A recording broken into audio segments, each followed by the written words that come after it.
안녕하십니까? 우리 옆 사람과 함께 사랑의 인사를 나누겠습니다. 어제 우리 중국에서 또 호주에서 또 미국에서 다 이렇게 오셨는데 우리 세계 각지에서 오신 여러분들을 진심으로 환영합니다. 그리고 오늘 제가 여러분과 함께 나눌 말씀은 무너진 데를 수보하는 사명이라는 제목으로 말씀을 드리려고 합니다. 마지막 엘리야의 사명은 무너진 곳을 수보하는 것입니다. 이사야 58장에 보면 이제 너를 일컬어서 무너진 데를 수보하는 자라 하리라 있는 말씀이 있어요. 그런데 이제 이 말씀의 진리를 진심으로 깨닫고 정말 그렇구나라고 느끼면서 사는 사람들은 정말 극히 드뭅니다. 그러니까 오늘날 하늘을 향해서 가고 있는 사람들이 이제 넓은 길로 많이 가고 있어요. 이 구원의 길에도 넓은 길이 있고 좁은 길이 있는데, 그런데 이 넓은 길은 세상 사람들이 많이 가는 길이기도 합니다. 근데 많은 사람들이 이제 예수님을 따라간다고 하지만 실상은 그 넓은 길에 서 있고, 그 넓은 길은 이제 하늘로 가는 반대 방향으로 가고 있는 길이고, 그 다음에 이제 하늘로 향한 길은 좁은 길이에요. 그래서 올라갈수록 가파르고 올라갈수록 좁아지기 때문에 이 하늘을 향해서 갈 수 있는 길은 이 자동차 타고 마차 타고 가는 길이 아니에요. 그래서 가다가 보면 자동차도 버려야 되고 마차도 버려야 되고 내가 가지고 있는 보따리도 다 버리지 아니하면 하늘에까지 갈 수 없는 그런 아주 높고 가파르고 좁은 길이에요. 그래서 이제 이 하나님께서는 어떤 길이 좁은 길인가, 어떤 길이 참 길인가를 우리에게 보여주기 위해서 이 무너진 데를 수보하는 그런 기별들을 마지막 시대에 우리에게 주시면서 그 무너져 있는 실상을 보게 하시는 겁니다.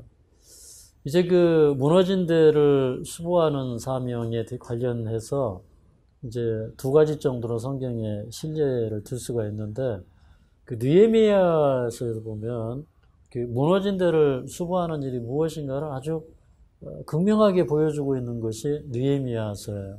근데 이 느헤미야가 이제 그 페르시아 제국의 그 왕의 그 음식을 맡은 그런 사람이었죠. 그런데 이제 그때 당시에 자기 고국 이스라엘은 오래전부터 황폐되어 있었고, 그 다음에 자기는 이제 자기 고국이 이제 조국이 무너지고 바벨론으로 포로되어 올 때에, 그때 이제 자기 조상이 포로되어 와서 자기는 이제 그 후손으로 태어난 한 이민 3세쯤 되는 사람인데, 그런데 이제 이 느헤미야 1장에 보면 이 성문이 소화되고 성벽이 무너지고 그 예루살렘에 남아있는 백성들은 사람들에게 노략질을 당한다는 소식을 들은 다음에 느헤미야가 그 소식을 자기 동생 하나니에게 듣고 주저앉아서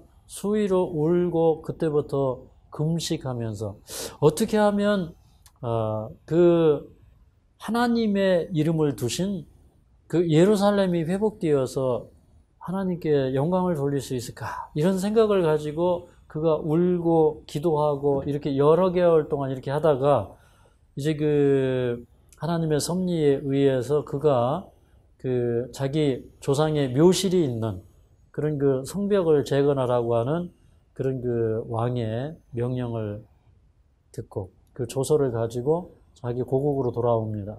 돌아와서 보니까 이 대적들은 에워싸서 그 성벽을 재건하는 일을 방해하고 있고, 성벽은 다 이렇게 무너져 있고, 무너져서 다 홍보더기 속에 그 돌들이 들어가 있고, 이제 그런 상황이에요. 그런데 이 느헤미야가 밤에 일어나서 사람들 다 잠자고 있을 때 그런 무너진 데를 이렇게 쫙 돌아보면서 참 이 한탄을 하죠. 참 마음 아픈 생각을 가지고. 그러나 하나님께서 섭리하시고 역사하셨기 때문에 이 일을 형통케 하시리라는 그런 마음을 가지고 성벽을 재건하고, 그 다음에 52일 만에 백수십 년 동안 못하던 일을 단 52일 만에 하나님이 우리로 형통케 하시리라. 하나님이 우리와 함께 계신다는 그런 그 희망적인 얘기를 계속 함으로 말미암아 백성들은 거기에 힘을 얻어가지고 그 민족의 수건 사업이었던 성벽을 재건하는 일을 완성을 합니다. 그러면서 그뿐만 아니라 성벽 재건뿐만 아니라 그들이 어떤 면에 있어서 하나님의 뜻을 저버리고 왜 우리가 이렇게 이방이 흩어져서 이런 세월을 살았는가? 그것은 우리가 하나님의 말씀을 멸시했기 때문에 그렇다. 그래서 이제 그가 이 성벽을 재건한 다음에 제일 먼저 한 일은 이제 그 레위인들을 세워서 그 하나님께 예배하게 하고 찬양하게 하고 그 다음에 문지기를 세우는데 그 문지기를 레위인을 세워요. 원래 이 레위인들은 성전에서 봉사하는 거지 이 문지기를 하지 않습니다. 근데 그건 뭐냐면 이 국가는 이 성은 하나님이 지키지 아니하시면 무너진다는 겁니다. 이게 인간의 힘으로나 인간의 능력으로 이 성을 지킬 수 있는 것이 아니라 이 성을 지키시는 분은 하나님이다 이 말이에요. 네. 그래서 이제 그렇게 이제 그 하는 모습들을 우리가 이 느헤미야에서 볼 수가 있는데 우리 그 느헤미야서 한번 찾아볼까요? 느헤미야 7장 1절 2절을 좀 읽어보겠습니다. 시작. 성이 건축됨에 문짝을 달고 문지기와 노래하는 자들과 레위 사람들을 세운 후에 내 아워 하나니와 영문에 관한 하나냐로 함께 예루살렘을 다스리게 하였는데 하나냐는 위인이 충성되어 하나님을 경외함이 무리에서 뛰어난 자라. 자, 여기 이제 이런 그 감동적인 장면이 있고요. 그 다음에 이 사람들이 이제 그 안식년을 지키면서 그러면서 그 율법책을 가지고 이 초막절에 그 안식년의 초막절에는 매해 안식년의 초막절에는 모세가 기록한 그 율법서를 전부 다 읽게 했어요. 그러니까 그 오늘날로 말하면은 이 모세 오경을 그 안식년의 초막절에 모여가지고 다 읽게 합니다. 그리고 이제 그 말씀을 읽은 다음에 이 백성이 온전히 하나님께로 그 돌아가고자 하는 그런 결심들을 합니다. 여기 그 느헤미야 9장 29절에 보면 다시 주의 율법을 복종하게 하시려고 경계하셨으나 저희가 교만히 행하여 사람이 준행하면 그 가운데서 삶을 얻은 주의 계명을 듣지 아니하며 주의 규례를 범하여 고집하는 어깨를 내어매며 목을 굳게 하여 듣지 아니하였나이다. 자, 이스라엘 백성들이 이런 형편 가운데 저 이방인의 포로되어 가고 했던 그 원인이 다 이 백성이 가나안 땅에 들어와서 하나님의 율법을 순종하고 살지 않아서 그렇다. 그렇게 얘기를 하는 것입니다. 38절 읽어보도록 하겠습니다. 시작. 우리가 이 모든 일을 인하여 이제 견고한 언약을 세워 기록하고 우리의 방백들과 레위 사람들과 제사장들이 다 인을 치나이다 하였느니라. 여기 보니까 이제 또 백성들이 정말 개혁으로 돌아가기 위해서 그 백성들이 모여가지고 그 하나님 앞에 새로운 서약을 하면서 그들이 이제 하나님의 율법의 이런 항목을 지키겠습니다라는 그런 의미로서 거기에다 이제 백성의 지도자들이 나와가지고 다 이렇게 도장을 찍고 그 다음에 이제 그 새롭게 한 그 언약의 내용들을 이렇게 보면은 이제 뭐 여러 가지 것들이 나오는데 그 뒤에 좀 이렇게 보면 이제 10장 29절부터 보면 10장 29절부터 보면 첫 번째는 하나님의 율법을 준수하겠다고 하는 약속을 합니다.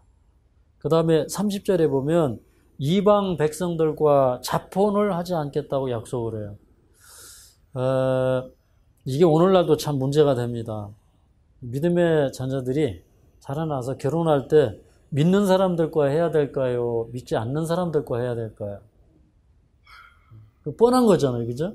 성경에 보면 안 믿는 사람들과 결혼하면 안 돼요. 유대인들은 이제 민족적으로, 혈통적으로 유대인들끼리 결혼을 했지만 오늘날의 그런 제도는 이제는 우리는 영적 이스라엘의 시대에 살기 때문에 지금 결혼은 어떤 사람들하고 해야 돼요? 믿음 좋은 사람, 그죠? 돈 있고 빽 있고 재물이 많은 그런 사람들한테 보낼 게 아니라 믿음 있는 사람끼리 결혼해야 돼요. 그 다음에 여기 31절에는 안식일과 안식년을 준수하겠다는 언약을 하고, 그 다음에 32절, 33절에 보면 성소 봉사를 위해서 일정 금액을 하나님께 헌납하겠습니다 라고 하는 그런 서약을 합니다. 그러니까 우리가 믿음 생활하면서 우리가 이 번 수입의 어떤 그 일부분을 하나님 앞에 드리는 것은 참 축복받는 비결입니다. 그렇지 못할 때는 우리는 그 시간의 일부를 하나님 앞에 드릴 수 있어요. 그죠? 교회 와서 청소를 한다든가, 뭐 교회 마당을 쓴다든가, 아니면은 무슨 뭐 이 설거지 봉사를 한다든가, 이런 봉사를 하겠다고 하는 그런 서약을 하는 것입니다. 그리고 여기 34절에 보면 산에 가서 나무를 해서 그 성전에 쓸 나무를 드리겠다고 하는 서약도 하고, 또 35절부터 37절 보면 초태생과 첫 열매를 구별해서 드리겠다는 서약도 해요. 그러니까 이 느헤미야서의 성벽 재건의 역사는 사실은 영적 재건의 역사였어요. 맞습니까? 그래서 영적으로 무너지면 그 국가가 무너지고 영적으로 회복되면 그 국가가 다시 살아나는 것이에요. 우리 가정도 영적으로 무너지면은 다 무너지는 것입니다. 육적으로 무너지는 것도 영적으로 무너지기 때문에 이 질병에 걸리는 것입니다. 그렇죠? 그래서 이제 이 느헤미야서의 이 무너진 데를 수부하는 이 사명은 마치 얼마 전에 이사야가 예언했던 그런 그 사명과 같았고, 그 다음에 이 이사야 58장에 있는 그 내용 자체는, 이사야가 얘기했던 그 내용 자체는 이 마지막 시대에 하나님의 백성들이 다시 한번 엘리야처럼 일어나서 이 무너진 데를 수보하는 일을 해야 될 것을 얘기하고 있는데요. 우리 이사야서 58장으로 가겠습니다. 이사야서 58장. 자, 이사야 58장 12절을 좀 함께 보도록 하겠습니다. 내게서 날 자들이 오래 황폐된 곳들을 다시 세울 것이며 너는 역대에 파기된 기초를 쌓으리니 너를 일컬어 무너진 데를 수보하는 자라 할 것이며 길을 수축하여 거할 곳이 되게 하는 자라 하리라. 여기 보니까 우리가 이 마지막 시대에 해야 될 일은 오래 황폐된 곳들을 다시 세울 것이며 그렇게 얘기했어요. 그러니까 여러분, 이 마지막 시대에 하나님의 율법이 무너지고 진리가 무너지는 거죠. 그러니까 진리가 무너진 지가 여기 뭐라고 했냐면 오래되었다고 얘기하는 것입니다. 율법이 무너지고 진리가 무너졌어요. 그런 시대에 살고 있어요. 이사야 58장에는 이제 하나님의 백성들이 그냥 머리를 갈대같이 숙이고 앉아서 금식하면서 이렇게 있는 자가 없는 자를 압제하고 서로 주먹으로 치고 그럴 게 아니라 너희는 너희 죄를 하나님 앞에 고하고 너희 목소리를 나팔같이 날려서 하나님이 그런 금식을 요구하는 게 아니라 너희는 가난한 자들 데려다가 집에서 입히고 병든 자들 데려다가 치료해 줘라. 이게 하나님의 백성들이 해야 될 일이다. 그러면서 이 8절에 보면 그리하면 내 빛이 아침같이 비칠 것이며 내 치료가 급속할 것이며 내 의가 내 앞에 행하고 여호와의 영광이 내 뒤에 호위하리라. 그래서 이제 그 무너진 데를 수보하면서 영적으로 회복시키면서 또 치유 사업이 병행되는 것이에요. 그러니까 마지막에 요양원 사업이 무엇이냐? 진리 회복 사업입니다. 이게 육체적으로 회복시키는 사업이기도 하지만 이 복음 사업이 의료 선교 사업과 한 덩어리가 되어서 이 마지막 사업을 마치게 되었는데 역대에 파괴된 기초를 다시 쌓으면서 오래 황폐된 곳들을 다시 회복하는 그런 일들을 하는 것이 우리가 마지막 시대에 해야 될 일이에요. 이게 이제 어떤 사람들은 이게 요양원 하는 사람들이 이런 사명을 가지고 그냥 요양원 하면서 그렇게 하는가 보다 이렇게 생각할 수도 있어요. 그런데 이 사업은 우리 각 사람이 가정에서 가난한 자를 도와주고 병든 자를 입히고 병든 자를 치료해주고 우리 각자가 다 하라는 거예요. 이스라엘 모든 백성이 이 일에 참여를 해라. 이렇게 얘기하는 겁니다. 그런데 우리가 이제 그 율법을 가지고 있지만 그 율법이 생애 속에서 실천되지 아니하면 그것은 아무 소용이 없어요. 그럼 영광이 드러나지가 않아요. 그런데 우리가 그 율법의 정신이 뭐예요? 사랑이잖아요. 그죠? 그 사랑을 실천하면 어떤 일이 일어나냐면 이렇게 얘기를 하는 것입니다. 그리하면 내 빛이 아침같이 비칠 것이며. 여기 우리 말라기 4장에도 내가 말세에 선지 엘리야를 보내리니 그런 말씀이 있잖아요. 근데 그 엘리야의 사명은 뭐냐면 이렇게 이 의로운 해가 떠올려서 치료하는 광선을 바라리니 그렇게 얘기했어요. 그 엘리야의 이 사명은 뭐냐면 이렇게 밤이 지난 다음에 어두운 밤이 지나면 해가 뜨죠. 그러면 그 해가 쫙 편에서 쫙 떠오를 때 근데 그 해가 빛나야 되는데 그 해가 빛나려면 여기 뭐라고 그랬냐면 내 빛이 아침까지 비칠 것입니다. 또 그 다음에 내 의가 내 앞에 행하고 여호와의 영광이 내 뒤에 호위하리라. 이 말은 이런 얘기예요. 여러분 우리가 선한 일을 할 때 우리 의가 앞에 행합니까? 그리고 여호와께서 영광이 뒤따라오나요? 그런 표현이 아니에요. 우리가 예수는 믿는다고 하면서 우리 생애 속에서 사랑을 실천하지 않고 이 구호봉사 안 하고 병든 자를 돌아보지 아니하면 그러면 여러분 이 복음사업이 진행이 되겠어요? 안 되겠어요? 안 되는 거예요. 그럼 이 치료사역은 이 마지막 시대에 하나님께서 살아계시다고 하는 증거로 많은 사람들에게 이렇게 표적과 이적을 행하는 것이에요. 예. 그리고 오순절 성령이 강림한 다음에 이제 많은 이적과 표적이 일어나고 병자들이 치료받고 하는 사건들을 우리가 3시간에 걸쳐서 쭉 살펴보았어요. 그런데 이 마지막 시대에 그런 일이 행하려면 다시 말해서 하나님께서 신유의 은사를 부어주셔서 회복하는 일이 일어나려면 어떤 일이 선행되어야 되냐면 우리가 품성으로 주님 앞에 의롭게 되고 사랑을 실천하는 그런 삶으로 돌아가야 돼요. 맞습니까? 네. 그러면 우리가 그런 마음으로 봉사하고 그 율법의 정신을 실천하고 그렇게 되면 내 의가 내 앞에 행하고 또 내 치료가 급속하고 여호와의 영광이 이제 내 뒤에 호위하리라 그렇게 얘기했거든요. 네. 그러니까 우리가 하는 일에는 항상 여호와의 영광이 드러나고 여호와의 영광이 뒤따라오게 되어 있습니다. 근데 이런 사명이 그냥 이사야를 통해서 그 당대에 주셨던 말씀이 아니라 이 말씀을 보니까 이 말씀은 마지막 시대에 우리에게 해당되는 말씀이라는 사실을 깨닫게 되었어요.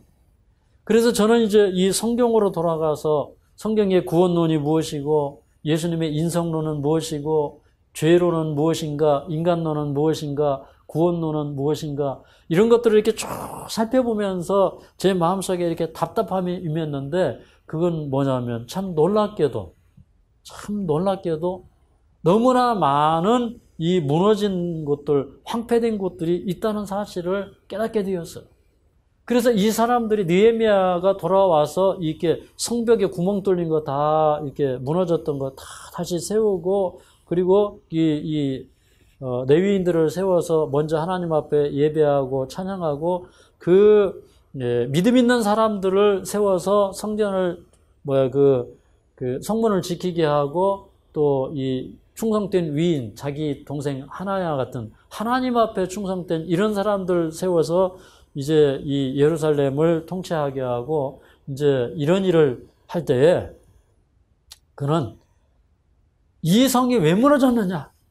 하나님의 율법이 무너져서 그 율법이라는 게 십계명뿐만 아니고 또 모든 하나님께서 주신 규례들을 어기고 그것들을 지키지 않아서 그러니까 그것을 다시 회복하는 그런 운동을 했어요. 오늘날도 그렇습니다. 여러분 왜 사람들이 육체적으로 무너지나요? 하나님은 건강법칙을 지키라고 했어요? 지키지 말라고 그랬어요?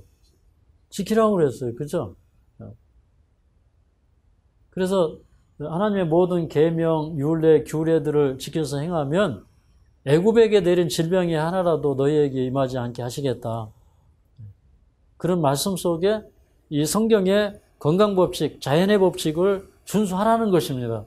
근데 그걸 지키지 않으니까 우리 육신이 망가지고 무너지고 육체적으로 망가져요. 그러면 이제 이 사단의 공격이 뭐냐면, 사단의 공격이, 사단은요, 하나님의 나라가 임하지 못하도록 우리 건강을 무너뜨려요.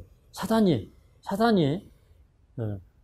우리에게 영적으로 무너뜨리려고 하는데, 그 방법을 어떻게 가지고 오냐면, 아담과 하와를 뭘 가지고 타락을 시켰어요? 먹는 걸 가지고, 그죠? 먹거리를 가지고 무너뜨리고 했던 것처럼 마지막 시대에도 이런 일들이 일어날까요? 네, 일어납니다. 자, 오늘 이제 이 무너진 데를 수보하는 이 사명이 사실은 또 엘리야의 사명이기도 합니다.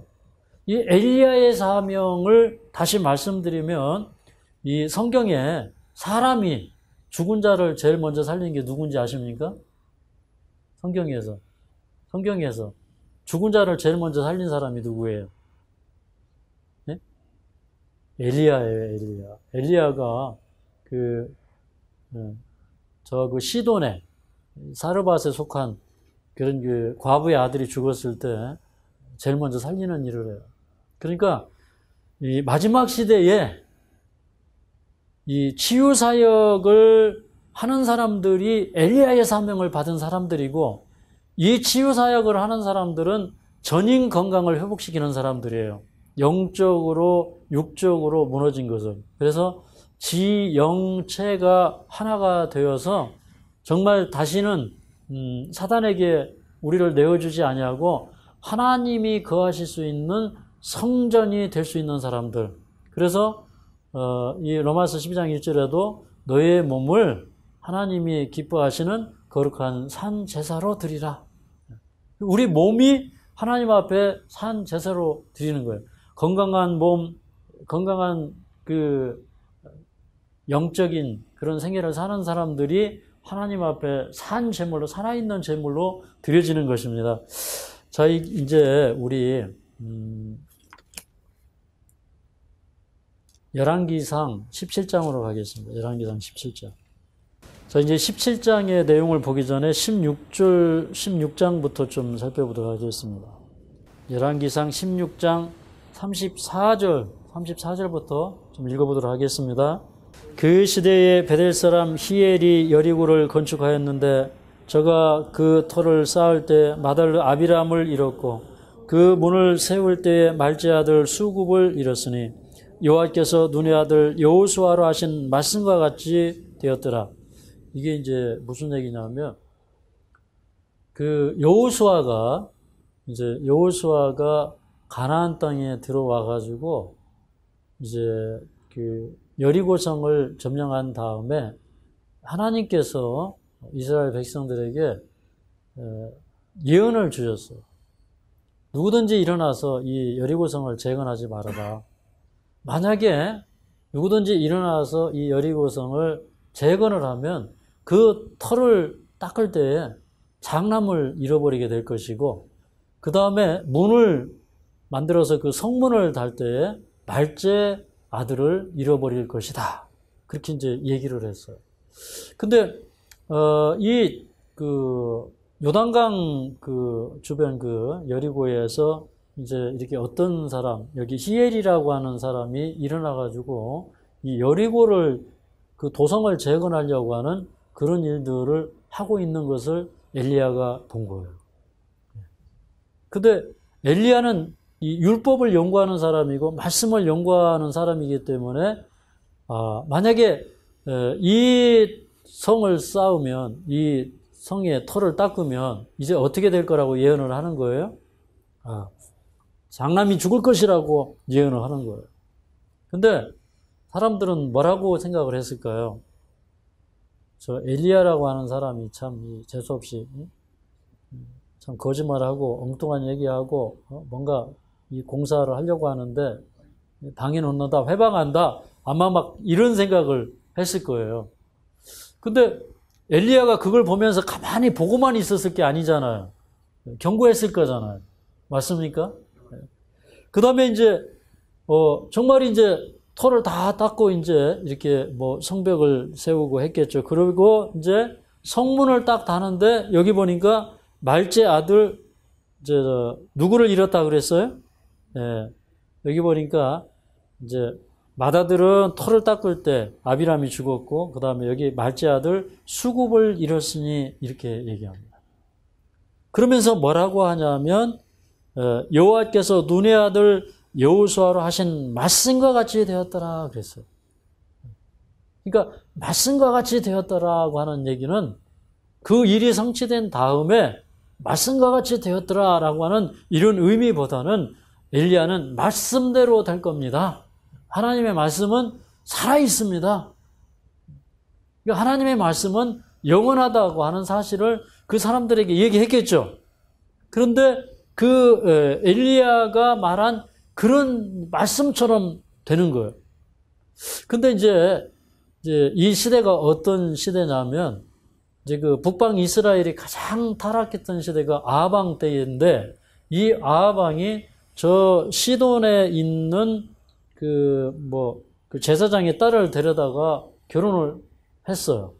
결혼을 했는데, 이제 거기에서 아세라 신을 가져오고, 또 이 바알 신을 가져오고 해서, 이스라엘이 온통 다 바알과 아세라 신을 이제 숭배하는, 이제 그런 우상숭배에 빠졌죠. 특별히 이 바알이, 이제 이 바알신이 태양신이거든요. 이 태양이 사람들에게 풍요를 주고 또 이 그 농지에 이 복을 주어서 산물을 내게 하고 열매를 내게 하고, 그 다음에 그 바알신이 사람들에게 비를 주고 이슬을 준다. 그러니까 하나님께서 복 주시는 이런 것들이 전부 이렇게 우상화돼 가지고 이제 바알이 그렇게 한다. 이제 이런 시대에 살고 있는 겁니다. 그러니까 이 하나님의 말씀을 알고 있는 그 엘리야는 어땠을까요? 가슴이 막 답답한 거예요. 답답하죠. 완전히 그 하나님의 율법이 무너지고, 율법은 오래 황폐되어 있고, 그래서 사람들은 하나님께로 돌아가는 길을 알지 못하고 있고, 그래서 길을 수축하여 거할 곳이 되게 하는, 다시 말해서 이 사람들에게 어떤 그 길을 내어서 어떤 방법을 찾아서 사람들이 하나님께로 돌아가게 하는 그런 역사를 일으켜야 되겠는데, 엘리야가 이걸 볼 때 참 답답한 겁니다. 그래서 엘리야는 이 문제를 놓고 하나님 앞에 기도하게 되죠. 그리고 야고보서 5장 17절에는 그 엘리야는 우리와 성정이 같은 사람이라되 엘리야가 기도한즉 하늘에 비가 오지 않았고, 다시 비가 온즉 다시 기도한즉 비가 왔다고 그렇게 기록되었어. 그러니까 엘리야는 이런 그 타락한 그 문화들을 보면서 뭐 했다는 거예요? 기도했다는 거예요. 정말 끈질긴 기도를 하나님 앞에 하게 됩니다. 근데 이제 오늘 이제 이 열왕기상 16장, 17장 이 말씀을 좀 우리가 살펴보기 전에 우리 신명기 27장으로 가보도록 하겠습니다. 신명기 27장에 보면 어떤 내용이 나오냐면, 이제 신명기 27장을 이해를 해야 이제 엘리야가 단을 쌓고 무너진 데를 수보하고 다시 이스라엘 백성들에게서 율법을 회복하고 하는 사업이 무엇인지를 깨달을 수가 있어요. 근데 이제 모세의 그 생애의 마지막 부분에서 이제 이스라엘 백성들을 모아놓고 이제 저 가나안 땅에 들어가기 전에 너희가 가나안 땅에 들어가거든 이제 저 세겜이라는 곳에 가서, 세겜은 이제 이 가나안 지역, 팔레스틴 지역에서 가장 비옥하고 아름다운 곳이에요. 근데 거기 그 축복의 산, 에발산, 그 다음에 저주산으로 알려진 그리심산이 있어요. 그래서 이제, 거기 가서, 그 세겜에 가서 이제 돌을 세우고, 그 다음에 돌을 세울 때 그 돌에다가 이렇게 그 석회를 바르는 거예요, 석회.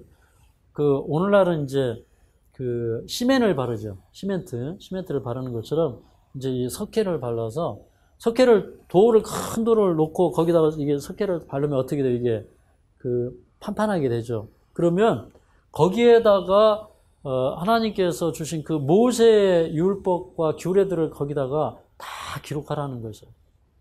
그러니까 모세 오경에 있는 내용들을 거기다 다 써서 기록을 하라는 얘기예요. 그러니까 이게 그렇게 중요하기 때문에 백성들이 잃어버리지 않도록 돌비를 세워놓고 거기에다 이걸 다 기록을 하라 이 말이에요. 근데 지금은 이 말씀이 어디에 기록되어 있어요? 어디에 기록되어 있어요? 우리 책에 기록되어 있어요. 그죠? 근데 이 성경책에 기록되었는데 이게 사실은 어디까지 기록이 되어서 와야 됩니까? 이게 우리 마음에까지.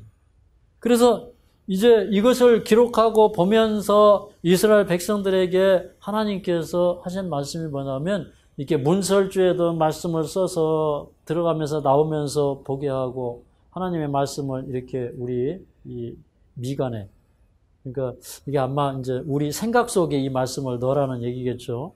그 다음에 그들이 앉아 있을 때나 누워 있을 때나 길을 갈 때에도 하나님의 말씀을 강론하라 그렇게 얘기했어요. 그러니까 여러분 하루 종일 하나님 말씀 잃어버리고 살면 될까요? 안 될까요? 여러분이 뭐 할 때도 하나님 말씀 얘기해야 돼요? 길을 갈 때도 그랬으니까 우리는 뭐 할 때? 우리는 등산할 때, 그죠? 산에 갈 때. 그 다음에 밥 먹을 때는 밥만 먹어야 됩니까? 밥 먹을 때도 하나님 말씀 얘기하고. 저는 이제 막 어떤 때는 정말 하나님 말씀 신명을 다해서 선포하고, 그 다음에 혹시 밥 먹을 때 사람들이, 오늘, 목사님 말씀이 참 이랬는데, 은혜 받았습니다. 뭐, 어떤 때 그런 때도 있기는 있어요. 가끔 가다가. 그런데 여러분들이 그런 얘기하고, 그냥 하나님 말씀을 내가 아침에 봤는데, 하나님 말씀이 나에게 이렇게 감동을 주었다. 이런 얘기를 하면서 살아라는 거예요. 근데 그래서 누워있을 때나, 이제 길을 갈 때나, 뭐 앉아있을 때나, 하나님 말씀을 강론하라고 그랬는데, 우리는 맨 세상 얘기하고, 세상 잡담하고, 또 거기서 조금 더 나가면 뭐 시어머니 흉보고, 뭐 남편이 어떻고, 그렇게 하다가 하루가 갑니다. 근데 그게 아니고, 하나님께서 주신 말씀을 이제 이 선포하면서 너희가 이 가나안 땅에 들어가거든 이렇게 그 돌기둥을 세우고 거기다가 하나님 말씀을 기록하라는 것입니다. 자, 27장 2절을 좀 함께 읽어보겠습니다. 27장 2절 시작. 너희가 요단을 건너 내 하나님 여호와께서 내게 주시는 땅에 들어가는 날에 큰 돌을 들고 세우고 석회를 바르라. 그 다음에 자, 5절을 읽겠습니다. 시작. 또 거기서 내 하나님 여호와를 위하여 단 곧 돌단을 쌓을 때 그것에 철기를 대지 말지니라. 그럼 여기 이제 그 돌에다가 그냥 석회를 이렇게 바르고 철기를 대지 말라는 거는 조각하지 말라는 거예요. 왜 그랬냐면 사람들이 자꾸 뭐 만들기를 좋아해요? 우상을 자꾸 새겨서 만들고 하니까 교회의 성상이라는 것을 세우면 돼요, 안 돼요? 네, 정면으로 위배되는 거예요. 오늘날 그 성당에 가면 그런 성상들이 많은데 그거 하지 말라는 겁니다.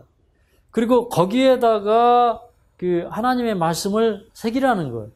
그래서 이제 그런 말씀을 하고 다시 한번 그 율법서와 그 다음에 이전까지 모세가 이스라엘 백성들에게 주었던 그 교훈들, 신명기서에 있는 말씀을 다시 이렇게 선포하는데 이스라엘 백성들을 두 팀으로 나누어서 이제 6지파는 그 에발산에, 6지파는 그리심산에, 이제 그 에발산의 이 축복의 산에는 레와와 라헬의 후손들이 쓰고, 그 다음에 이 그리심산, 저주의 산에는 이제 그 야곱의 그 첩들이 있죠. 비라와 실바의 그 자손들이 서요. 그렇게 하고 이제 하나님의 말씀을 선포하면서 그 말씀이 선포될 때마다 이스라엘 백성들이 아멘으로 화답을 하게 합니다. 그러니까 아멘은 뭐냐면 옳습니다. 그렇습니다. 그것도 되지만 뭐예요? 제가 그 말씀을 순종하겠습니다. 라고 하는 서약이에요. 아멘입니까? 하나님이 자꾸 아멘 하라고 물어보시는 거예요. 이스라엘 백성들이 십계명을 줄 때부터 아멘을 배웠어요. 아멘, 아멘 하라는 것입니다. 자, 그 다음에 이제 27장 하단부터 보면은 이제 이런 일을 하지 말아라. 부모를 경홀히 여기지 말아라. 이웃의 지게표를 옮기지 말아라. 그러니까 측량 말뚝 그런 거 옮기지 말아라. 그 다음에 객이나 고아를 억울하게 송사하지 말아라. 억울하게 고소하지 마라. 그 다음에 이제 20절부터는 이제 성적인 타락에 대한 이런 것들을 하지 말아라. 그러면서 그 말씀이 선포될 때 전부 아멘, 아멘 하는 거예요. 그 다음에 이제 28장에 가면 하나님의 모든 명령을 지켜 행하면 여기 28장 2절을 보겠습니다. 28장 2절. 시작. 내가 내 하나님 여호와의 말씀을 순종하면 이 모든 복이 내게 임하며 내게 미치리라. 여러분, 우리가 하나님의 말씀을 순종하면 성경에 기록된 모든 축복이 우리에게 다 와요. 아멘입니까? 율법에 기록한 모든 축복, 그때 당시에는 모세 오경에 기록한 모든 축복이 다 온다 이 말이에요. 근데 반면에 15절을 보겠습니다. 15절 시작. 내가 만일 내 하나님 여호와의 말씀을 순종하지 아니하여 내가 오늘날 내게 명하는 그 모든 명령과 규례를 지켜 행하지 아니하면 이 모든 저주가 내게 임하고 내게 미칠 것이니라고 얘기했어요. 근데 아니 그 말씀을 순종하지 않으면 성경에 기록된 모든 저주가 다 와요. 근데 어떤 저주들이 오냐면 이제 우리 소유물에 우리가 가지고 있는 그 소유물에 저주가 임해서 재산에 손실이 오고, 그 다음에 21절에 보면 내 몸에 연병이 들게 하사 이렇게 전염병이 걸려요. 전염병. 그 다음에 22절에 보면 폐병이 있어요. 그 다음에 상한 이게 무슨 연병 같은 거. 그 다음에 학질, 열병 이런 것들. 그 다음에 또 농사 짓는 농산물에 또 재앙이 오고, 그 다음에 23절에 보면 24절까지 좀 읽겠습니다. 23절, 24절. 시작. 내 머리 위에 하늘은 노치되고 내 아래의 땅은 철이 될 것이며 여호와께서 비 대신에 티끌과 모래를 내 땅에 내리시니니 이것들이 하늘에서 내 위에 내려서 필경 너를 멸하리라. 여기 보니까 아주 놀라운 얘기를 하고 있는 거예요. 여기 이제 하나님께서 하늘을 닫으셔서 비를 오게 안 하니까 24절에 보니까 비 대신에 뭐가 일어난다는 거예요? 티끌과 모래가 일어난다는 거예요. 여러분 요새 티끌은 뭘까요? 이게 티끌이 뭐예요? 이게 미세먼지예요. 미세먼지. 옛날에는 이 티끌이 뭔지를 잘 이해가 안 됐는데 요즘에 보니까 이 티끌은 뭐냐면 미세먼지예요. 그 다음에 이 모래가 뭐예요? 이거 황사예요. 그 미세먼지, 황사 이거 왜 오는 거예요? 여러분 이 가뭄이 왜 오는 거예요? 이 성경에 보니까 여기 보니까 전염병이 왜 생기는 거예요? 폐병이 왜 생기는 거예요? 이게 열병이 왜 생기는 거예요? 이게 전부 뭐 하지 않았다고 하는 이게 신호탄입니까? 사람들이 영적인 질서를 지키지 않아서 이 천연계가 병들고 하나님의 말씀을 지키지 않아서 인간이 병이 든다 이 말이에요. 틀림없습니까? 네. 그 다음에 27절을 보면 자 27절을 좀 읽겠습니다. 시작. 여호와께서 애굽의 종기와 치질과 계열병과 개창으로 너를 치시리니 내가 치료함을 얻지 못할 것이며 그랬어요. 여기 보니까 종기, 궤양 이제 이런 것들, 치질 또 괴열, 피부 부스럼, 그 다음에 이런 병들이 뇌가 치료함을 얻지 못할 것이며, 그러니까 이게 치료제가 있다는 거예요, 없다는 거예요? 없다는 거예요. 여러분, 지금 암이 우후죽순 생기는데 인간이 이 치료제를 완전하게 개발을 해서 사용할 수 있을까요, 없을까요? 없어요. 성경에 보니까 있다고 그랬어요, 없다고 그랬어요? 없다고 그랬어요. 예. 그 다음에 34절, 45절을 좀 읽겠습니다. 34절, 45절. 34절, 45절. 시작. 이러므로 내 눈에 보이는 일을 인하여 내가 미치리라. 여호와께서 내 무릎과 다리를 쳐서 고치지 못할 심한 종기로 바라게 하여 발바닥으로 정수리까지 이르게 하시리라. 여기 보니까 마지막에 사람들이 요즘에 무슨 뭐 공황장애, 우울증만 엄청 심해져. 이런 것도 다 뭐해서 생긴다는 거예요? 하나님의 율법을 순종하지 않아서 그렇다는 겁니다. 심한 종기가 생기고요. 그러니까 이 마지막 시대에 그런 암 종류, 무슨 뭐 정신질환, 또 짐승들이 병드는 거, 어떤 천연재해, 짐승들에게나 사람에게나 그 하나님께서 그 사악한 짐승들을 보내서, 그러니까 이 짐승들이 병들어요. 이게 사악한 짐승은 에스겔서 14장이나 이런 데 보면 나오거든요. 네. 근데 이 병든 짐승들을 보내가지고 그걸 먹는 사람들도 병들고요. 사람이나 짐승에게나 그 재앙이 임함이 같다 그랬어요. 네. 지금 이게 짐승들하고 사람들하고 질병이 이게 공유하게 되면 이 세상 끝이 오는 거예요. 엄청난 질병들이 앞으로 동물들이 이 사육 현장에서 병들고 그것을 사람이 먹음으로써 병들고 이런 엄청난 일들이 일어날 것은 성경은 이미 다 예언했다는 거예요. 놀랍습니까? 네, 나온 길에 에스겔서 14장 한번 보고 넘어갈까요? 에스겔 14장 21절에 보면 주 여호와께서 가라사대 내가 나의 네 가지 중한 벌 곧 칼과 기근과 사나운 짐승과 온역을 예루살렘에 내려 사람과 짐승을 그 중에서 끊으리니 그 해가 더욱 심하지 않겠느냐. 네. 그러니까 이런 그 질병이나 온역이나 이런 것들이 다 이렇게 그 사람과 짐승에게 다 일반으로 내리는 것입니다. 그 다음에 이제 그러니까 이런 것들을 보고 있는 사람들은 그냥 이 세상에서 일어나고 있는 사회적인 현상들이 그냥 사회적 현상이 아니고, 야, 이게 하나님께서 이스라엘 백성들이 가나안 땅에 들어오면 참 그 모세의 율법을 다 이렇게 돌에 새기고 그걸 기록을 하고, 그 다음에 그걸 기록하는 것은 그것을 보고 그것을 또 마음에 새기고 또 길을 갈 때든지 무엇을 할 때든지 다 새기라고 했는데 그것을 잃어버렸기 때문에 이 나라가 이렇게 되었다는 거예요.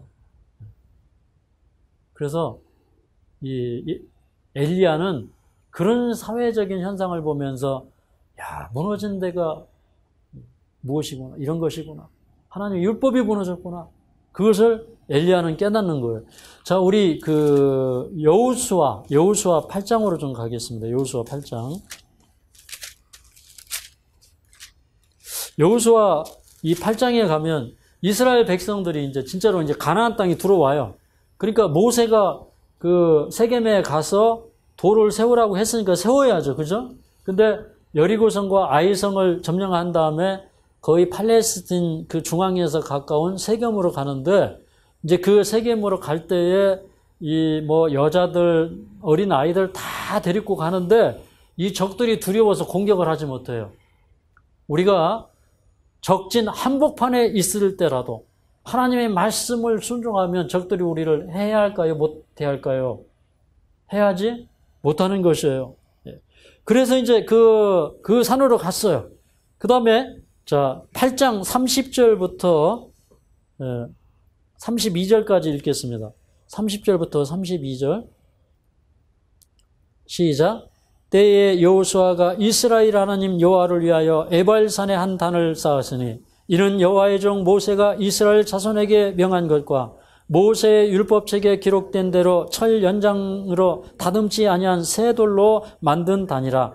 무리가 여호와께 번제와 화목제를 그 위에 드렸으며 여호수아가 거기서 모세에 기록한 율법을 이스라엘 자손에게 목전해서 그 돌에 기록하며 온 이스라엘과 그 장로들과 유사들과 재판자들과 본토인뿐 아니라 이방인까지 여호와의 언약궤를 맨 네이 사람 제사장들 앞에서 계의 좌우에 서되 절반은 그리심 산 앞에 절반은 에발 산 앞에 섰으니 이는 이왕의 여호와의 종 모세가 이스라엘 백성에게 축복하리라 명한 대로 함이라. 여기 보니까 이 백성들이 이렇게 그리심산과 에발산에 탁 양쪽으로 이렇게 갈라져 있고, 그 다음에 그 모세가 하나님의 그 언약궤 이제 그 옆에 있고, 그 다음에 돌 무더기를 갖다 놓고 그 돌들을 세우고 거기에다가 뭘 기록했다고 그랬어요? 여호와의 말씀을 다 기록한 거예요. 이게 뭐냐면 이 오랫동안 무너져 있던 돌단을 다시 회복하고 엘리야가 다시 쌓은 거예요. 그러니까 엘리야가 마지막에 그 갈멜산에서 돌단을 회복한 거는 사실은 이 제단을 회복한 것이 아니라 율법을 회복한 것입니다. 아멘입니까? 예. 그 번제의 의미가 그것이에요. 그래서 이제 거기에 또 여기 35절에 보니까 모세의 명한 것은 여호수아가 이스라엘 온 회중과 여인과 아이와 그들 중에 동거하는 객들 앞에 낭독하지 아니한 말이 하나도 없었더라. 심지어는 어린 아이들, 이방인들까지 모든 사람을 다 데리고 와서 하나님의 말씀을 읽게 하고 순종하게 했다 이 말이에요. 그러니까 이스라엘 백성들이 이제 그 요단강을 건널 때도 거기다가 이렇게 그 돌비를 세우고 또 길갈이 와서도 세우고, 그리고 또 그들이 가나안 땅에 들어가서 그 가나안 땅의 중심부에 그렇게 돌단을 세우고 하나님의 말씀을 기록함으로 말미암아 그 말씀을 잃어버리지 않게 한 거예요. 그만큼 하나님의 말씀은 우리의 삶의 중심이 되어야 되고 우리가 그 말씀 중심의 생애를 살아야 됩니다. 그걸 잃어버렸어. 자, 그래서 이제 엘리야가 개혁을 하면서 말씀으로 돌아가는 운동을 하는 것입니다. 자, 열왕기상 17장으로 다시 가보겠습니다. 1절을 읽겠습니다. 17장 1절. 시작. 길리앗에 우거하는 자 디셋 사람 엘리야가 아합에게 고하되 나의 성기는 이스라엘 하나님 여호와의 사심을 가리켜 맹세하노니 내 말이 없으면 수년 동안 우르가 있지 아니하리라 하니라. 여기 보니까 엘리야가 갑자기 아합 왕 앞에 서서 선포합니다. 왕이시여, 앞으로 내 말이 없으면 수년 동안 비와 이슬이 내리지 아니할 것이요. 그렇게 얘기해요. 이 본문을 딱 보면 이거 누가 하는 것 같아요? 엘리야가 뭐라고 그랬어요? 내 말이 없으면. 근데 사실은 이게 엘리야의 말이에요? 아니면 하나님의 말이에요? 하나님의 말이에요. 왜 그러냐면 나중에 그 갈멜산에서 엘리야가 기도할 때 이런 얘기를 합니다. 여기 18장 36절에 보면, 하단에 보면 내가 주의 말씀대로 이 모든 일을 행하는 것을 오늘날 알게 하옵소서, 그렇게 얘기해요. 그러니까 자기는 무엇대로 했다는 거예요? 여호와의 말씀대로 이 모든 일을 행했다 이 말이에요. 그러니까 이 엘리야는 어떤 사람이었냐면 말씀의 사람. 말씀의 사람. 야고보서 5장 17절에 보니까 엘리야는 기도의 사람. 기도한즉 비가 오지 않고. 그러니까 그 마음속에 하나님의 말씀을 들여다볼 때 이 하나님의 말씀이 다 이게 무너져가지고 사람들은 여호와의 제단 대신에 다 이 산 위에 올라가서 제단을 쌓고 하나님의 성전을 세워야 되는 곳에 우상을 다 세워놓고 거기서 우상 숭배하고 이러면서 이제 이 나라에 재앙이 이제 임하게 되어 있는 거예요. 근데 신명기서를 읽어보니까 하나님께서 우상을 숭배하고 그런 모든 영광을 우상에게 다 돌리고 할 때 하나님이 그 언약 저주에서 말씀하시기를 비를 주지 않겠다는 거예요. 하늘을 닫아버리고 비를 주지 않고 땅에 산물이 그치고 그래서 미세먼지가 일어나고 황사가 일어나고 이런 현상이 일어나면서 하나님께서 그 백성에게 말씀하시기를 이제는 이럴 때 이스라엘 백성들이 다시 회개하고 돌아와야 된다. 이렇게 얘기를 했기 때문에 그 일을 해야 될 때라 이 말이에요. 근데 오늘 이제 말씀을 전하다 보니까 여러분 지금은 엘리야가 나타나야 될 때예요. 왜 그러냐? 그때 당시에 엘리야가 나타나가지고 하늘을 닫아버리는 바람에 미세먼지가 일어나고 황사가 일어났는데 지금 보니까 미세먼지가 일어나고 황사가 일어나요. 역사가 반복됩니까? 예. 엘리야의 기별은 반복됩니까? 그럼 이렇게 미세먼지가 일어나고 황사가 일어날 때 누가 나타나야 되는 거예요? 엘리야가. 그럼 그 엘리야는 어떤 사람입니까? 우리와 성정이 같은 사람이에요. 그러면 어떤 사람이 엘리야가 되냐면 하나님의 말씀을 펴놓고 야 말씀이 이렇게 펼쳐지고 이루어지고 있습니다. 이 세상에 대해서 경고하고 신명기서에 나와 있는 앞으로 암이 창궐할 것이고 그 다음에 미세먼지로 병들고 황사가 일어나고 한재가 오고 앞으로 그런 이 사람들이 고치지 못하는 병들이 창궐하고 이런 시대가 올 것이라 주님 말씀하셨으니 지금은 우리가 일어나야 될 때입니다. 이렇게 엘리야는 마지막에 이런 기별로 다시 시작하게 되어 있어요. 참 이 엘리야는 경건한 사람. 그러면서 죄를 죄라고 부르기를 두려워하지 않는 사람. 하나님은 그 사람에게 기도를 들으신 다음에 가라. 하나님의 말씀이 떨어진 동시에 그는 달려서 쉬지 않고 달려서 아버지께 서서 앞으로 내 말이 없으면 그래서 여러분 하늘을 열고 닫을 수 있는 권세를 누구에게 주셨어요? 엘리야에게. 엘리야가 그 말씀을 믿고 하나님의 그런 역사가 이루어져야 할 것을 믿었기 때문에 그가 그 말씀을 믿었기 때문에 엘리야에게 하늘을 열고 닫을 수 있는 이 권세를 주신 것입니다. 그래서 이제 그렇게 한 다음에 사라졌어요. 그러니까 그가 그렇게 그 죄악을 탄핵하고 죄로 인해서 이런 하나님의 형벌이 내릴 것이다 선포하고 없어져 버렸는데 여러분 그 다음부터 무슨 문제가 생기는 거예요? 그 말을 선포하고 없어졌기 때문에 그 말씀이 문자적으로 성취되는 거예요. 예, 비가 와요? 안 와요? 안 와요. 비 대신에 뭐가 일어나는 거예요? 미세먼지가 일어나고 황사가 일어나는 거예요. 근데 그 동안에 엘리야는 하나님께서 요단강 앞 그리시네가에 숨겨두고 여러 달 동안 까마귀를 보내서 이제 이 엘리야를 먹이시는 것입니다. 그 다음에 또 이제 여러 달이 지나서 그 시내가가 말랐을 때 엘리야를 어디로 보냈어요? 저 북방, 저 시돈, 사르밧 과부에게 가서 이제 참 그 집은 아무것도 없었죠. 그래서 이제 그 외아들 하나 데리고 이제 과부로서 살아가고 또 그래서 통에 기름 한 움큼하고 병에 기름 몇 방울 가지고 그거 마지막으로 나무에다가 그거 해서 떡 만들어서 먹고 죽으려고 했을 때 하나님께서 빚대로 사는 사람, 하나님의 말씀이 떨어지면 그대로 순종할 사람을 선택하셔서 이제 그 집으로 엘리야를 피신시켰어요.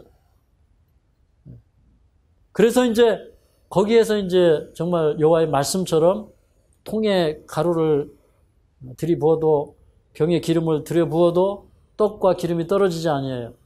그런데 그 후에 그 아들이 갑자기 병들어서 죽어요.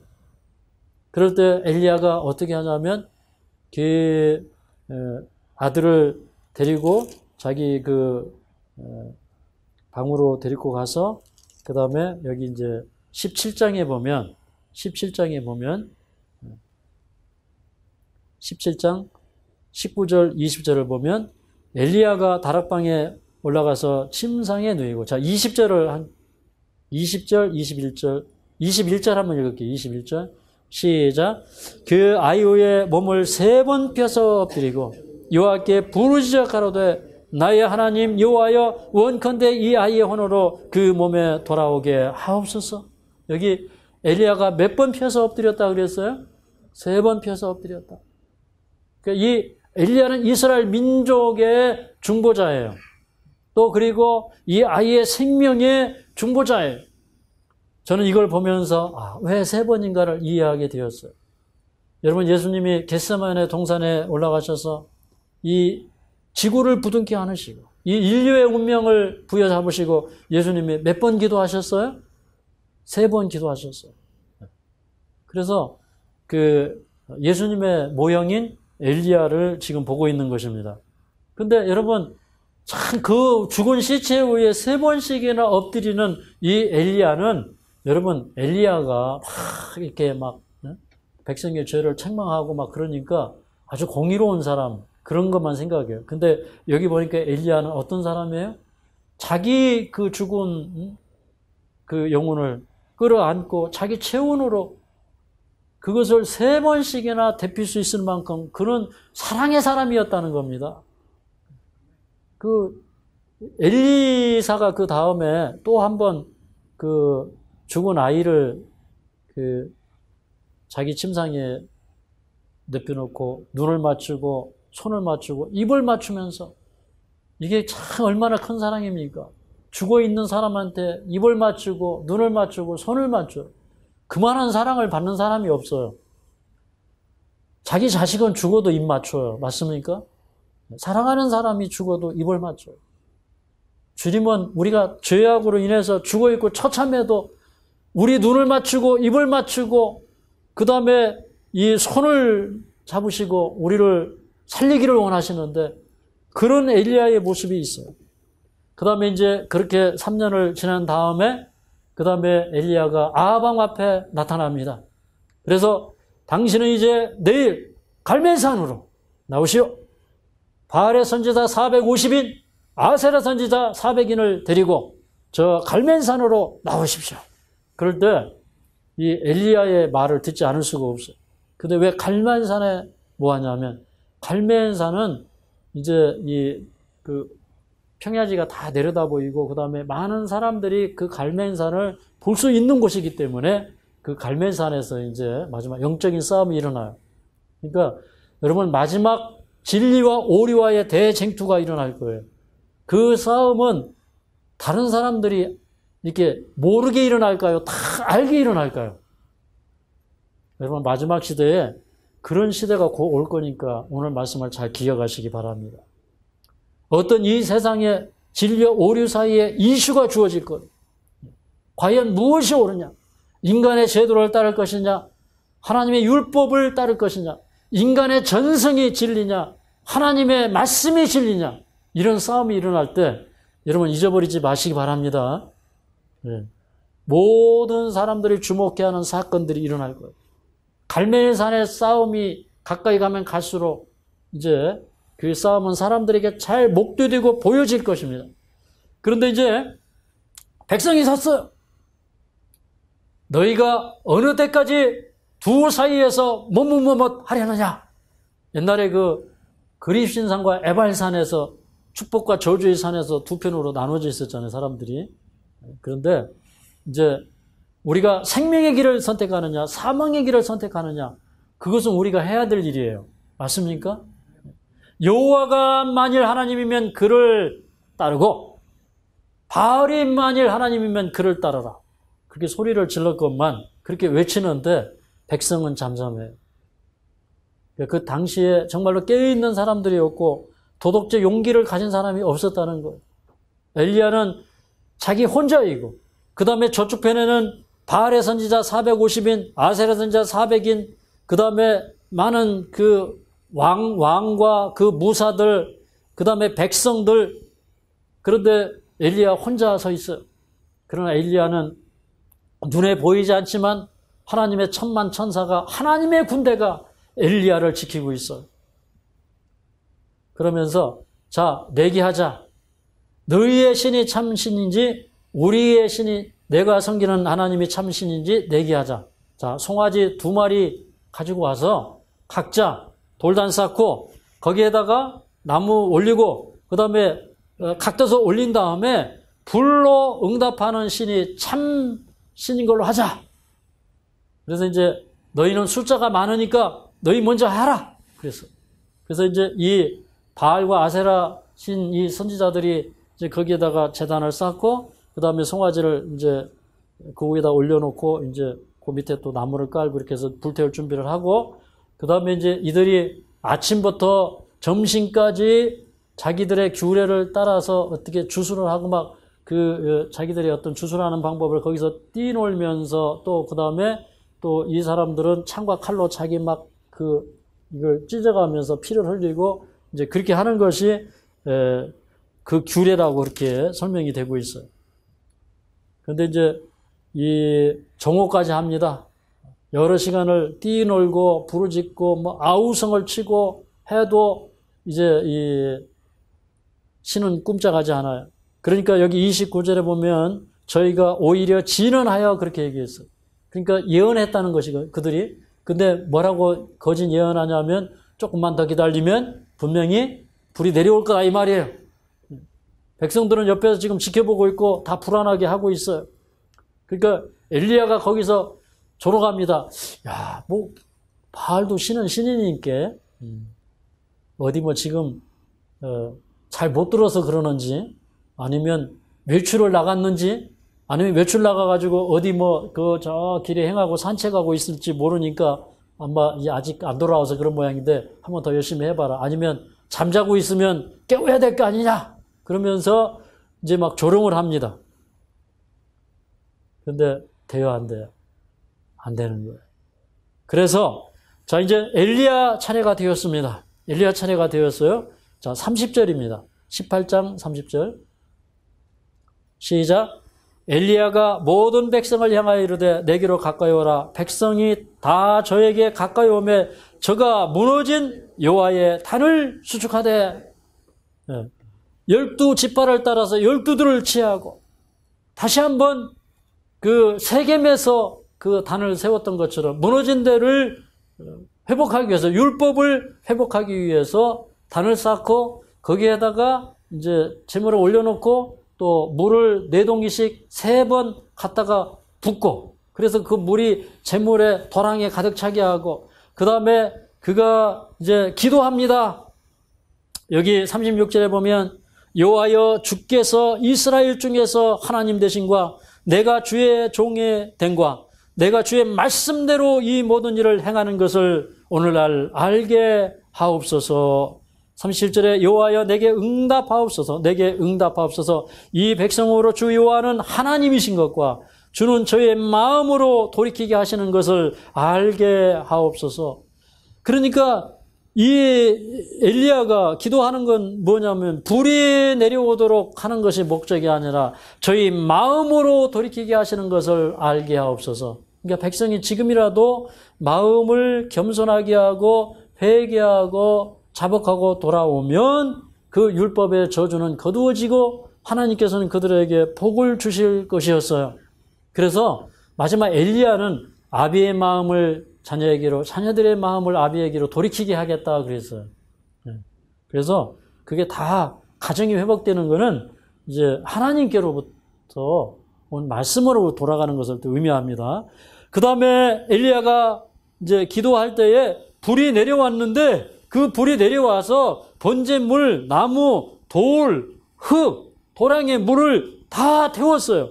그때 39절에 보니까 백성이 보고 엎드렸다. 그렇게 얘기하고 있어요. 그러면서 그 백성이 뭐라고 그러냐면 여호와 그는 하나님이시로다. 여호와 그는 하나님이시로다. 그러니까 우리는 이런 역사가 일어나는 걸 보고 하나님 앞에 돌아가는 사람은 보고 엎드리는 거예요. 하나님의 말씀이 성취되는 걸 보면 엎드려야 돼요. 하나님의 말씀이 임하면 보고 엎드려야 돼요.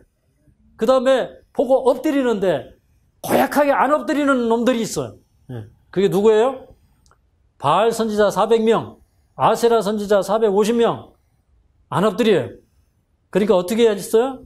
저 기송강으로 데려가서 죽이라 그렇게 얘기합니다.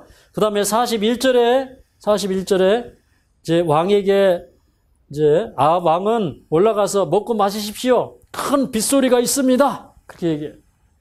엘리야가 그 다음에 그런 일이 일어난 다음에 다시 하나님께서 이제 비를 주실 것을 믿음으로 선포합니다. 그래서 여러분 위대한 역사를 이루려면 믿음이 있어야 돼요. 지금 구름 한 점 없는데 뭐라고 그러냐면 큰 빗소리가 있습니다. 이렇게. 여러분 지금 큰 빗소리를 듣는 사람도 있고 전혀 이게 큰 빗소리가 나는지 안 나는지 모르는 사람이 있고 그래요. 제가 지금 3시간째 큰 빗소리가 있다고 얘기했어요. 오늘 4시간째. 큰 비가 뭐예요? 마지막에 늦은 비예요. 늦은 비인데 그런데 큰 빗소리를 기다리면서 그는 어떻게 했냐면 42절에 그 얼굴을 무릎 사이에 넣고 기도합니다. 여러분 얼굴을 스랍청사들이 하나님 앞에 가리는 것은 겸비함을 의미하는 거예요. 그 얼굴을 무릎 사이에 넣었다고 하는 것은 그가 하나님 앞에 납작 엎드렸을 뿐만 아니라 자기 얼굴을 무릎 사이에 넣었다는 건 뭐예요? 자기 겸비와 하나님께 대한 그의 깊은 탄원을 보여주고 있는 거예요. 엘리야는 어떤 기도를 한 사람이에요? 겸비한 기도, 깊은 기도, 자기의 영광을 티끌 가운데 묻고 하나님의 영광만을 위한 기도, 그런 기도가 엘리야의 기도였다는 것입니다. 그래서 엘리야의 기도는 믿음의 기도, 겸비한 기도, 그 다음에 7번까지 기도했어요. 그런데 7번 가기까지 비올 징조가 하나도 보이지 않았어요. 그러니까 어떤 기도? 끈질긴 기도, 계속적인 기도, 이것이 응답받는 비결이에요. 그 다음에 7번 기도한 다음에 저기 보니까 손바닥만한 구름이 일어나니까 엘리야가 그 왕에게 뭐라고 하냐면 왕은 마차를 갖추시고 내려가시라. 이제 큰 비가 몰려오고 있다고 얘기합니다. 그 다음에 비가 이제 쏟아지기 시작합니다. 자, 46절 읽겠습니다. 46절 시작. 여호와의 능력이 엘리야에게 임하며 저가 허리를 동이고 이스라엘로 들어가는 곳까지 앞에서 달려갔더라. 여기 보니까 지금 엘리야가 큰 승리를 거두고요. 그 다음에 능력이 그에게 임하고요. 그랬는데 엘리야가 어떻게 하냐면 이제 그 왕 앞에서 허리를 동이고 그 이스루엘, 다시 말해서 왕의 궁전까지 가는 데 있어서 그가 왕 앞에서 달려갔더라 그랬어요. 여러분 옛날에 왕들 앞에서, 높은 사람들 앞에서 달려가는 사람들이 누구예요? 누구예요? 종들이, 그렇죠, 종들이. 근데 참 엘리야는 겸비로운 입은 사람이었어요. 그 베드로가 성전 민문에 있는 사람을 고친 다음에 왜 우리를 주목하느냐? 왜 이를 기이 여기느냐? 우리가 무슨 능력이 있어서 고친 것도 아니고 우리가 무슨 경건해서 고친 것도 아닌데 나사렛 예수로 말미암아 이런 일이, 나사렛 예수를 믿음으로 말미암아 이런 일이 일어났고 나사렛 예수가 이 사람을 고치게 했다고 선포했던 것처럼 이 엘리야가 그렇게 큰 일을 행했는데 그가 그렇게 참 이렇게 사자처럼 그렇게 부르짖었지만 그러나 그 왕을 존경하고 존대해서 그렇게 해서 그 앞에서 종의 모습으로 달리는 이 모습은 참 너무나 아름다운 모습입니다. 나중에 이제 그 나봇의 포도원을 뺏은 다음에 이제 그거에 대해서 지탄을 받을 때 아합 왕 같은 사람도 그 겸비하게 하고 베옷을 입고 걸음을 천천히 걷고 이런 모습을 봐요. 그렇기 때문에 여러분 이 세상에 어떤 악인이라도 가능성 없는 악인은 없어요. 맞습니까? 그래서 그 왕을 존대하면서 그러면서 그 나라를 개혁으로 이끌어가고자 했던 그 엘리야의 헌신, 그의 겸비, 그런 모습은 우리에게 굉장히 진한 감동을 줍니다. 오늘 들은 이 말씀이 우리에게 다시 한번 명생의 주제가 되기를 바라면서 말씀을 마치고 제가 기도하겠습니다. 자비로우신 우리 하나님 은혜를 감사드립니다. 오늘 이 마지막 시대에 주시는 엘리야의 그 개혁사업, 무너진 데를 수보하는 사업을 살펴보게 되었습니다. 진리는 오랫동안 무너져 있고 하나님의 집은 오랫동안 황폐되었습니다. 참으로 율법에 기록된 대로 이 세상에는 미세먼지와 황사와 암병과 사람이 고칠 수 없는 수많은 질병들이 일어나고 있는 이때 아버지 하나님이시여 참으로 여호와의 말씀처럼 되어져 가고 있는 이 사실을 엘리야처럼 보게 하시며 이런 세상의 일들을 보면서 엘리야처럼 기도하게 하시고 참으로 엘리야처럼 이 세상의 조수를 막아서기 위하여 헌신하는 저희들 되게 하여 주시옵소서. 엘리야처럼 믿음과 기도와 겸비와 헌신의 옷을 입고 살기를 원합니다. 이 땅에 큰 비가 없을 때 참으로 이 땅에 큰 비를 내리게 하기 위하여 온 국가를 개혁으로 이끌었던 것처럼 오늘도 이 세상에 임하는 모든 재난 가운데서 이 하나님의 택하신 백성들을 구원하기 위하여 우리는 엘리야처럼 외치고 엘리야처럼 전하고 엘리야와 같은 개혁 사업을 하기를 원합니다. 하나님 축복하여 주시옵소서. 예수님의 이름으로 간절히 기도하옵나이다.